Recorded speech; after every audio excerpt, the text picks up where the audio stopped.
Hello and welcome to another episode of Demystifying SAP S4HANA. I'm Faisal, SAP consultant at PwC. And I'm Thorsten Hübsch, partner at PwC and leading the SAP practice in Belgium and the European Center of Excellence for Sub-Strategy. Welcome, Thorsten. Welcome back. Thank you, Faisal. So this time we tackle a typical customer journey for an S4HANA transformation. But didn't you mention that each project is different depending on the customer?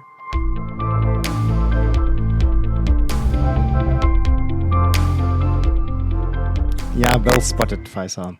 Indeed. So actually, and what we see in the market over the last years is that all these S4HANA journeys at customers, at organizations, at companies, they are following a pattern where customers go through either implicitly or also consciously.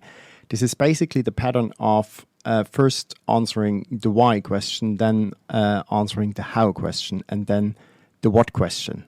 So along this journey, it is quite important that at the end, every customer is finding their own answers that fit to their context and to their organization.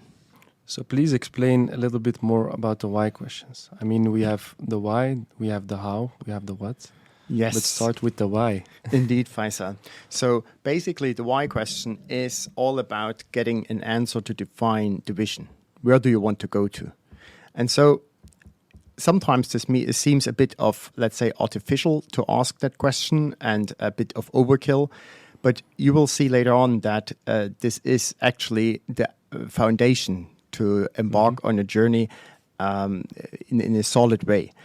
It answers the question on how will this new solution actually support my strategy? How will it help me to transform also my business? A lot of companies are going through profound business transformations, getting, for example, from a product company to a service company, but also need simply to react to a changing environment.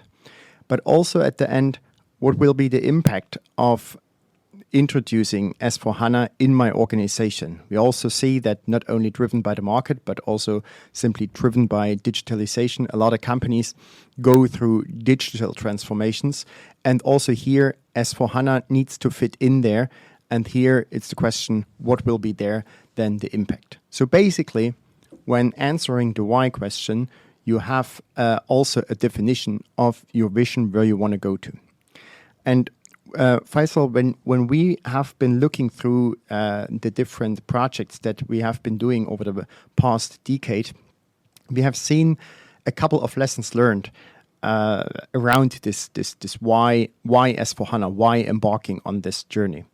And this is also that we saw, especially with larger companies, that people started doing a value study, but started this value study actually more as a pro forma. It was like as if this would be, let's say, given to them as a mandatory exercise, but no one really believed in it. And this is something actually which later on will hit back quite heavily.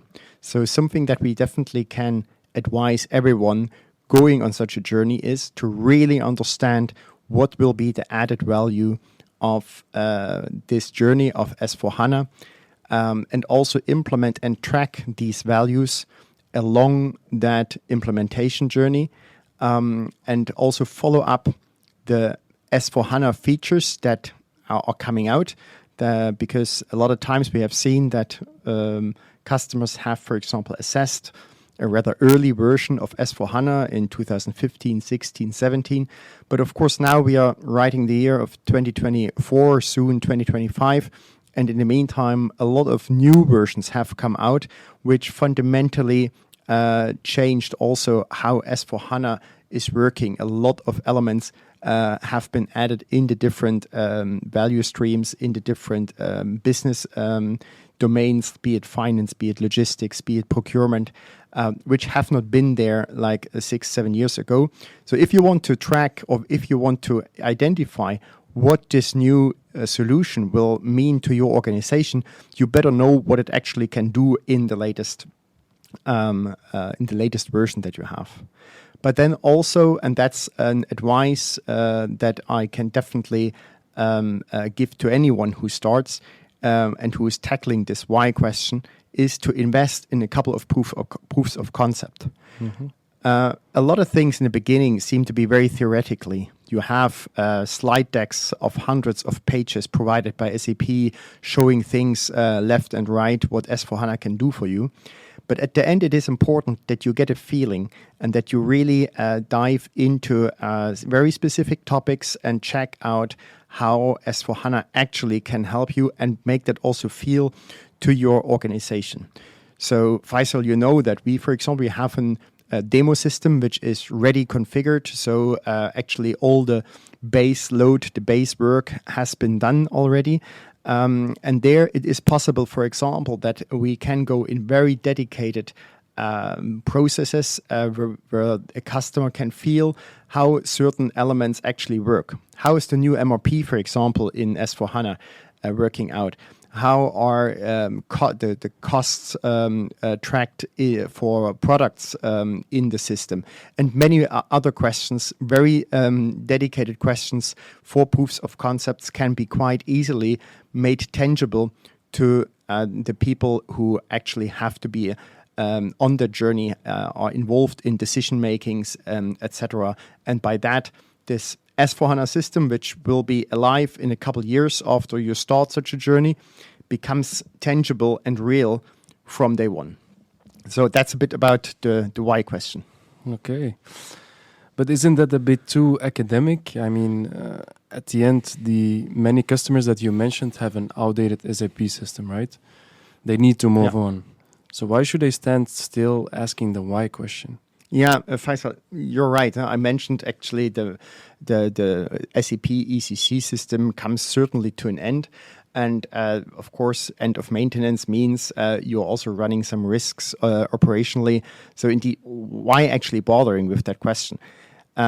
Actually, it has turned out along the project that this question is the most important one to really carry out a project over such a long time. Because, I mean, let's be honest, Faisal, there is no S4HANA transformation which goes without headaches, which goes without troubled water. And these are then the moments when people in organization ask the question, why in the world are we actually doing that here?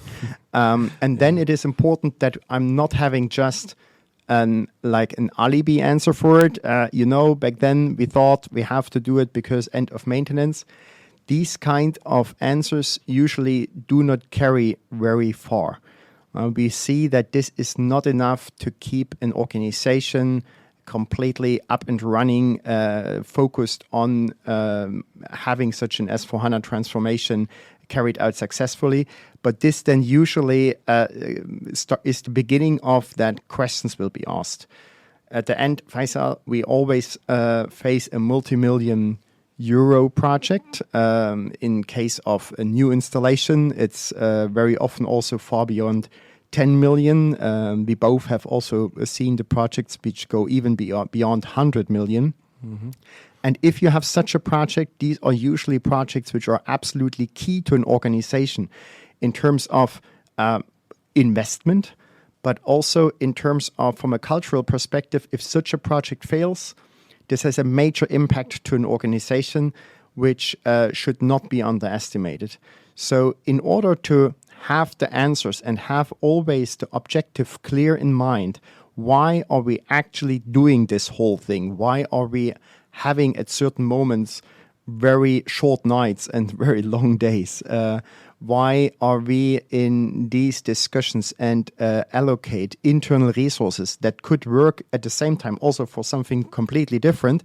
Why are we actually doing that? And that is the reason at these moments when you are facing troubles in that project that you actually need to have a very clear and documented definition and answer of this why question. I hope that is convincing. Yeah, definitely makes sense. Understood.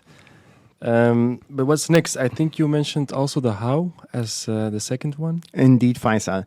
The how question is the next one. When you are really convinced that that there is the value of S4HANA, that there is actually no other way than to go down this road, no possibility to return, and you have closed that one, you have a good understanding on the value, but of course, when you now would go to key stakeholders, to your sponsor, you will get a lot of questions back in, okay, how long is this going to take? How much is that going to cost? And how shall we actually implement this whole thing? And this is basically when you decide and when you define the approach. That you basically can then go to the higher management, make your investment case, present a detailed plan, and that's all answered in that second area where you go into this, as you mentioned it already, how question. So there, one fundamental question is: are you aiming for a green field or a brown field or a blue field? We had that this topic before, and I will not now focus on this one because then I think our listeners would need to bear with us for certainly another hour. We don't want that. But the colors keep coming back. Absolutely, Faisal, absolutely. And we will. Although I mentioned that I don't like the colors too much, and I will highlight why. Why is this? At the end, we define very clearly at this moment: shall we continue based on what we have on our ECC system and basically upgrade that or modify that? Or is that also the move to S4HANA at the moment that is a completely outdated system that is not serving the organization anymore, but as I often see that the organization has to serve the system, that this is the moment then to start from scratch, and that we typically call then the greenfield. So this answer on the implementation approach, on either taking your system and trying to upgrade or starting from scratch, is one of the answers you have to give during this phase of the how and during this phase of defining the implementation approach. Another one is clearly the question cloud or not cloud. Where is this system going to run in the future? A lot of customers that come from the old SAP systems are basically having two different models. Either they have their own data center, run their own system. They also have a part of the organization that is then maintaining that system in their data center. Hardware has been purchased and needs to be depreciated and run over the next years. And others have already decided on having hosting providers, the Microsoft Azure or AWS, IBM, or any other hosting company that is basically providing the services of the hardware, and then basically your ECC system would run on that. When we go forward, there are more choices to make, and really fundamental choices to make. So this is very clearly the cloud, where we are not only talking about hosting and provide and getting hardware resources provided by an external partner, but having basically a kind of a turnkey solution in a sense of I don't have to care about upgrades anymore.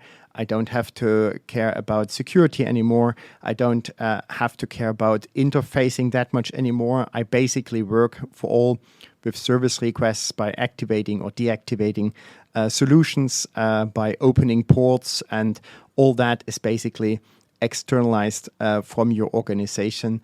And typically then also these cloud solutions do not come with an license model anymore, but it is then more a subscription model.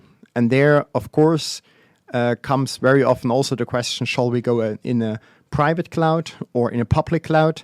And all this is are key questions that at the end also need to be decided in that second phase, in that how question phase, where you decide on the approach. Typically, we see that for existing customers, public cloud solutions are quite a strain, because public cloud means the organization has to adapt very much to the functionality that is provided. So there are limited flexibilities in public cloud, in the public cloud options. But this comes, of course, with a big benefit. It comes with the benefit that you will have much less cost in having an ERP system. But for existing customer, this means a big mindset change because let's be honest, in the past, if business had a wish, IT was able to implement that. Then in the ERP, of course, with a certain cost, with a certain complexity added over years, but let's say the degrees of freedom were quite high. So this is the public cloud, and then we have, of course, also the private cloud. I think many of our listeners have already heard the SAP S/4HANA RISE concept, where basically a number of different contracts that you would have in the past, be it a contract with your hosting partner, be it a contract with the AMS partner who is upgrading your system, running your system. So not only the hardware, but also the people behind that do that. That is all combined in one contract with SAP, and that is basically what RISE is about. It's a contractual umbrella where a lot of services are combined underneath. And all these questions also need to be answered here. And finally, last but not least, the how question also includes which methodology am I supposed to run. We are now a bit already over this hype from a couple of years ago with everyone wants to go agile without checking first what that actually means for an organization. And then being completely opposed to waterfall. But in the meantime, we also learned a lot in that domain. So methodology-wise, having an ERP project, and especially in the SAP world and in the private cloud world, done completely in an agile way is, well, I'm going a bit far when I say it's suicide, but it's extremely difficult. Huh? And for multiple reasons, also here, I will not go now here into detail. We will certainly have a possibility in a future episode to deep dive into that.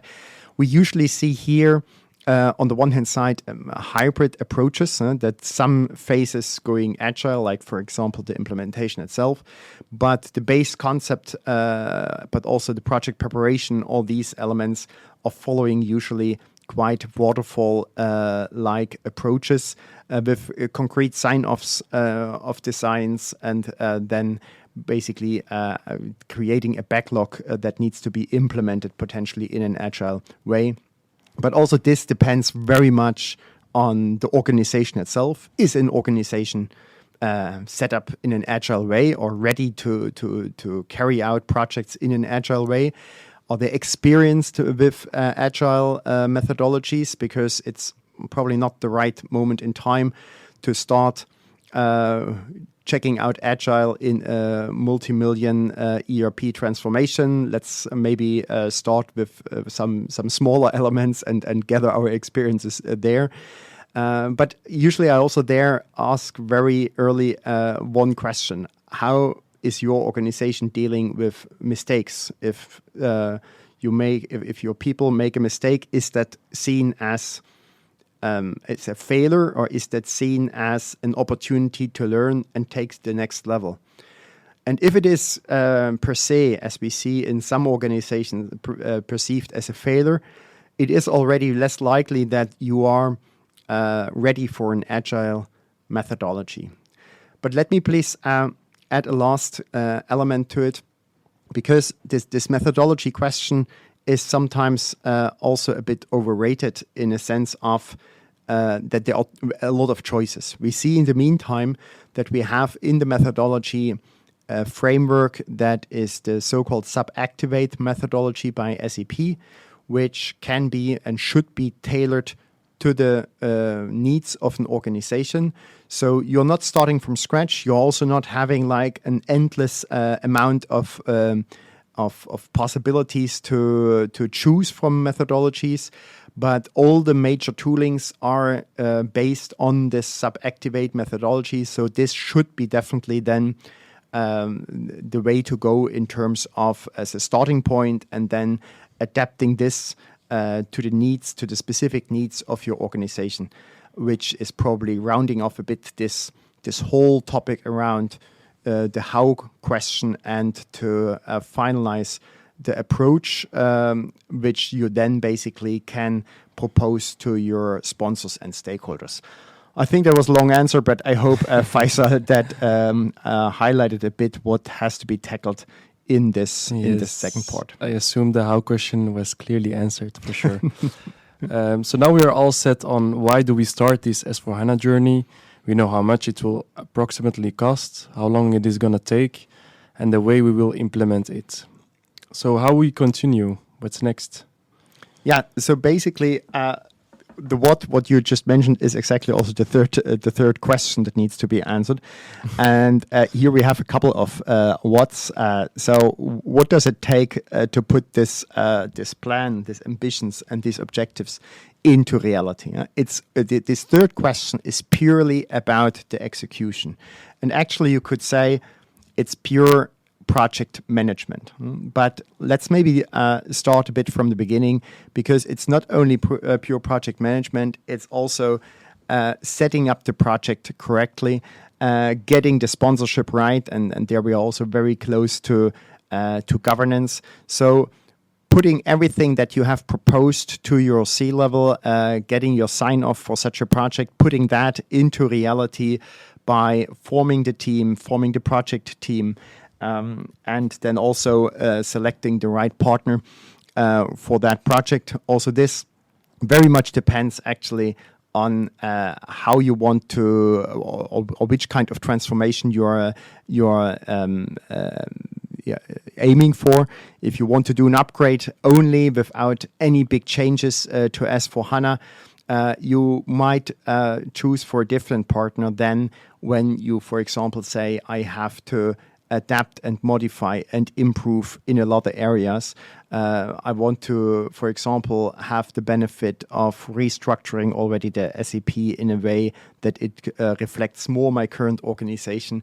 In this case, you need to have people on board, one, that have done exactly these restructurings before, but also that know how to implement these improvements and not only upgrade your current system.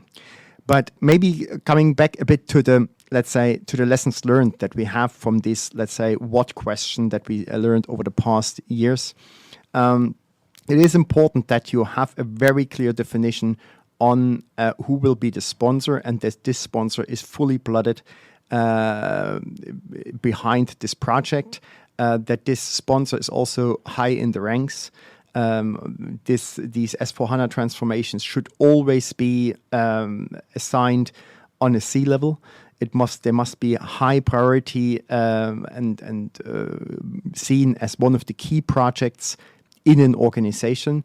If this is not the case, we have seen that projects then will die a silent death at a certain moment. There is not enough power, not enough breath, not enough energy left then to carry the project also over the one or the other difficulty. So here, very important, very clear that you need to have a sponsor who has the power to bring that project to life, to keep that alive, and to bring that project over the finish line against all odds that sometimes are happening in organizations. We have seen it over the past year, Faisal, past years, with elements like COVID, like the Ukraine war. We see a lot of impacts to organizations with changing priorities. And of course, these multi-year projects like these S4HANA transformations, they have to be also surviving these changing priorities at a certain moment. Hence, the sponsorship is everything, and having the right person in there. So that's maybe one lessons learned. I mentioned already choosing the right partner that fits to your transformation journey, where you can also check that the right experiences are there. But also what we have seen, what has been a big mistake in a couple of projects is not to have a clear definition of the end-to-end processes. Now, Faisal, you might think, okay, if I just do an upgrade, why should I need to define my end-to-end processes? Most of the processes will run exactly as before. Well, there you're right, but the thing is, you all have to test that anyway. you have to consider that between your system that you're running today within SAP ECC and the latest S4HANA version, we have a difference of development of over 10 years. So a lot of things change still only in an upgrade in your organization, in your system. And that means a lot of testing is needed. And if you don't have an understanding of these end-to-end processes, it's virtually impossible to define also the test cases, for example, and then also be sure that you can give an go for the go live at a certain moment, and that you are not running into business continuity issues when switching on the new solution or moving to the new solution. Of course, if you start from scratch, the end-to-end processes are an absolute necessity. This is the basis for everything. So there the question is less the case. But also for upgrades, I absolutely recommend to have a clear view on these end-to-end processes. But then also we had this why question earlier in this podcast.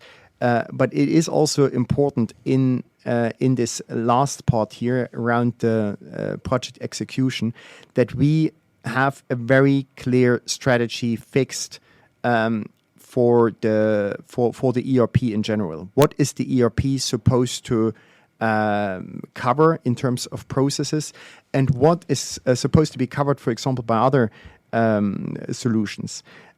This scoping and also what's not going to be in scope of the ERP, what is just being interfaced, should not be solved during the project, but this needs to be answered and clearly defined upfront. So latest at the start of the explore phase, it must be clear what are you designing and what are things that are outside of the solution. We have lately a lot of discussions about the so-called modular ERP system, and having then, of course, the core of, let's say, elements that cannot be separated and cut out. But yeah, let's make it tangible. How much procurement needs to be in ERP and how much procurement is happening in solutions like Ariba, Coupa, and others. The same is also true, of course, for the sales side. How much do you want to do the sales within the ERP, and how much is that part of the CRM? Where do you cut the line? If you have not defined these lines, then the explore phase, the design phase, becomes increasingly difficult. Another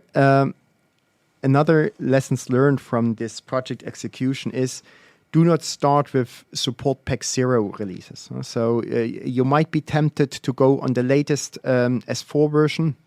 Right now we have, for example, for the latest S4 version 2023, at the moment when we record now this podcast, it's S4HANA 2023. We have at the moment support pack or feature pack stack 1, which is in my opinion safe to go. But when the next version comes out, which will be in 2025, in the fall of 2025, I would not immediately go on that first release, which is out from the labs, which has not been tested yet. I would rather go for a stable release that has already seen the one or the other implementation, and that can be then also fixed as the release to implement your target solution. So that's a bit in a nutshell also what we have seen as lessons learned from the what phase. There are, of course, a lot more, but I think it's also a good moment to draw a line with the most important elements. Yes, very interesting. The why, the how, and the what of a customer journey were covered. A lot of very interesting stuff to digest. Yeah, true. And the challenge is that the answer to all three questions is actually completely unique to every organization. Very often an organization thinks there is somewhere the book where these answers are basically written. Unfortunately, only the questions are written down. The answers every organization has to be elaborated and has to be worked out by each SAP customer themselves. It depends very much on where do you come from? Do you have an SAP system which has been implemented 20 years ago, has gone over a lot of transformations, for example, maybe also carve-outs or mergers and acquisitions, but also has seen different qualities of developers that have run over the system? Have you invested a lot in system maintenance, or do you have a long backlog of archiving, housekeeping activities that all basically define your starting base, where you come from? But the other question is also, where do you want to go to? What's the ambition level that you want to achieve with your S4HANA? Is that something more or less an mandatory evil that you need to go through, or is that something where you say no, this is my opportunity to do a digital transformation of my core system that runs my finance, that runs my procurement, that runs my sales, where I get all my numbers based on which I take my business decisions. So there we have completely different answers to that one in any organization. But we also have the reason why this is also not an answers that can be given in the same way for every organization. It also depends what's the maturity of an organization. How much can I basically rely on internal resources to support that? Because let's be honest, you will need to allocate a lot of people for these S4HANA transformations. Certainly when designing the changes that need to be done. In a greenfield, of course, even a lot more in the new installation, but also in an upgrade, you have mandatory changes where people need to come together and need to make decisions that will consume time. But also then, of course, at a certain moment in testing. And also this, we see that only few companies have set up automated testing, which supports a lot, but is not seen very widely in the market. So also here, you need to plan with a lot of people, usually the experts that have already a lot on their plates, that need to define test cases, that also need to, at the end, take the responsibility and the accountability to sign off the systems. So also here, it depends how much can you afford, and the answer to all these three questions will also here depend very much on every organization. And well, we have only touched a couple of them. We have, of course, a lot more parameters that make every journey very individual for every company, and that makes our life very interesting, our job very interesting, because what we can do is just to help companies to compare with peers, with experiences from past projects. But at the end, we all start with let me say, with a table of content of the book, but the book for this journey has to be written for every organization individually. Yes, that also sounds like an invite to ask questions, and listeners, please do so. We have our email address. You can contact us at be_SAP_podcast@pwc.com. I think we can end this episode, Torsten. Yes, thank you, Faisal. I think we covered some of the most important aspects of a typical customer journey. Looking forward to our next session, where we will go more into how to actually embark on such a journey, and how this methodology, usually that we mentioned already beforehand, is actually built up. Very much looking forward, Faisal. Yes, for me as well. Share it with whoever might be interested, and don't forget to hit the subscribe button so you get an update when this next episode, very interesting as well, next episode is coming out. Thank you. Bye-bye. Thanks a lot to everyone.